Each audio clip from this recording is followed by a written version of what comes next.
আমি অনেকগুলো ইফতারি আয়োজন করতে পেরেছি।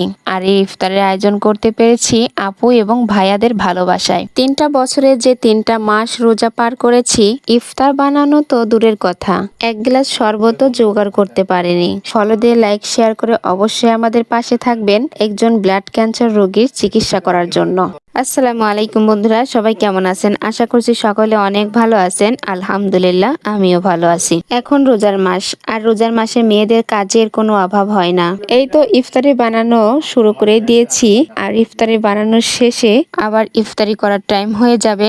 ইফতারি সব কিছু রেডি করে ইফতারি শেষে আবার নামাজ শেষ করে আবার সংসারিক কাজ শেষ করতে আবার তারাবির নামাজের টাইম হয়ে যায়। আর মেয়েদের কাজের কোনো নির্দিষ্ট টাইম থাকে না। তো আমি ইফতারি বানাইতে চলে আসছি। প্রথমত আমি ছোলা রান্না করার জন্য কিছু মশলা বাইটে নিলাম। তারপরে আমি পেঁয়াজ মরিচ সবকিছু কাটে রেডি করে নিয়েছি।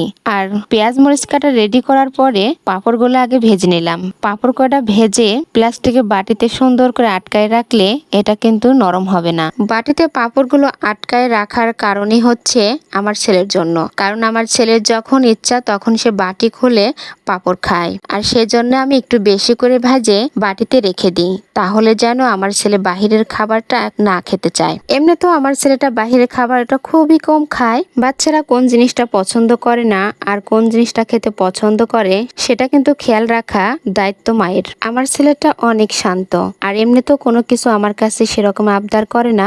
যতটুকু করে সে আবদারটুকু আমি রাখতে পারি না। আল্লাহ তাআলা যদি হাসানের আব্বুর এরকম অসুস্থতা না দিত, তাহলে হয়তো আমাদের জীবনটা এরকমের হতো না। আল্লাহ তাআলা আমার স্বামীকে অসুস্থতা দিয়েছেন, সেজন্য কিন্তু আমি আল্লাহর উপর অখুশি হইনি। কারণ যে আল্লাহ আমার স্বামীকে অসুস্থ বানিয়েছেন, আল্লাহ তাআলা চাইলে আমার স্বামীকে সুস্থতা দান করতে পারেন। তিনিই হচ্ছেন সবকিছুর মালিক। আল্লাহ তাআলার কাছে আমার একটি চাওয়া, আমার স্বামী সুস্থ হয়ে আমার এবং আমার সন্তানের পাশে বেঁচে থাকতে পারে। হাসানের আব্বুর অসুস্থ হওয়া 3 বছর পার হয়ে 4 বছর চলতেছে। 3 বছর পর 4 বছরের প্রথম রোজায় আমি অনেকগুলো ইফতারি আয়োজন করতে পেরেছি।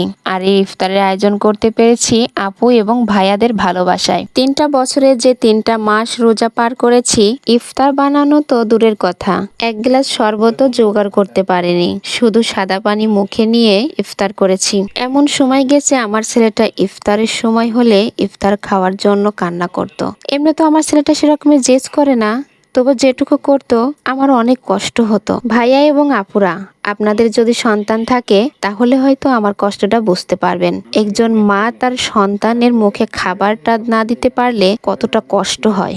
ইফতারের সময় হয়েছে, হাসানের আব্বু এবং আমি আর আমার পাশে আমার ছেলেটা বসেছে, ইফতারি করছে আমাদের সাথে। সবাই আমাদের পেজটি ফলো দিয়ে লাইক শেয়ার করে অবশ্যই আমাদের পাশে থাকবেন একজন ব্লাড ক্যান্সার রোগীর চিকিৎসা করার জন্য। আজকের ভিডিওটা আমি এখানেই শেষ করছি। সবাই ভালো থাকবেন, সুস্থ থাকবেন। আল্লাহ হাফেজ।